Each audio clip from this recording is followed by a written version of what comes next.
నిర్మాణానికి భక్తులేసిన విరాళాల నుంచి కాకుండా అర్జెంటుగా దర్శనానికి వెళ్ళాలని కోరుకునేటటువంటి హిందువుల యొక్క అవసరాన్ని బేస్ చేసుకుని 10,000 రూపాయలు పెట్టి టికెట్కు తీపిచ్చి వాళ్ళ చేత 10,500 రూపాయలు గుడి డబ్బులు గుడికి వచ్చేస్తూ 10,000 రూపాయలు ఇటు పంపించి ఇప్పుడు నాకే ఓ రోజున అర్జెంట్ అయ్యింది డబ్బులు కట్టి వెళ్ళా నేను శ్రీవాణికి దర్శనానికి.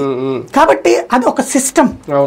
ఆ సిస్టమ్ ని నువ్వు ఎందుకు దాన్ని నీకేం తెలుసు అని దాంట్లో లేదు, నువ్వు ఎంక్వైరీ చేయించావా, గుళ్ళు కట్టిందా లేదా, పద వెళ్ళు మనందరం వెళ్దాం అడ్రస్లకి. ఆ శ్రీవాణి దగ్గర లిస్ట్ ఉంటది కదా, ఆ లిస్ట్ దగ్గరికి వెళ్దాం. గుడి కట్టలేదా దొంగలని నిలబెడదాం, కట్టారా నువ్వు దండం పెట్టుకో అక్కడ పూజ చేయి, తప్పు కదా. ఇంకా అండర్ కన్స్ట్రక్షన్ లో ఉన్నాయి కదా నేను అనేది. కన్స్ట్రక్షన్ పూర్తయిన వాళ్ళ దగ్గర లిస్ట్ ఉంది, ఆ కన్స్ట్రక్షన్ పూర్తయిన దగ్గరికి పో. అంటే సనాతన ధర్మం అని ఒక అద్భుతమైన కాన్సెప్ట్ ని భుజాన్ని పెట్టుకున్నారు పవన్ కళ్యాణ్. దానికి అక్కడ అప్రిషియేట్ చేయాలి నిజంగా. ఈ డిక్లరేషన్ ఏ నాయకుడు ధైర్యం ఏ పార్టీ చేయలేదు ఇంతవరకు. ఈవెన్ చంద్రబాబు గారు కూడా ఆ సాహసం చేయలేదు అంతే.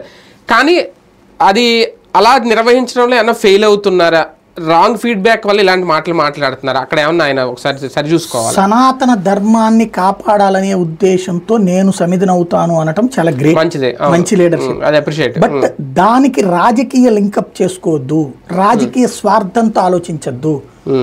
సనాతన ధర్మం ఎక్కడా కూడా విధర్మీయులని ద్వేషించమని దూషించమని చెప్పలేదు. నీ ధర్మ పరిరక్షణ చేసుకోమంది, మంచిగా సొసైటీకి బాగు చేయమని చెప్పింది.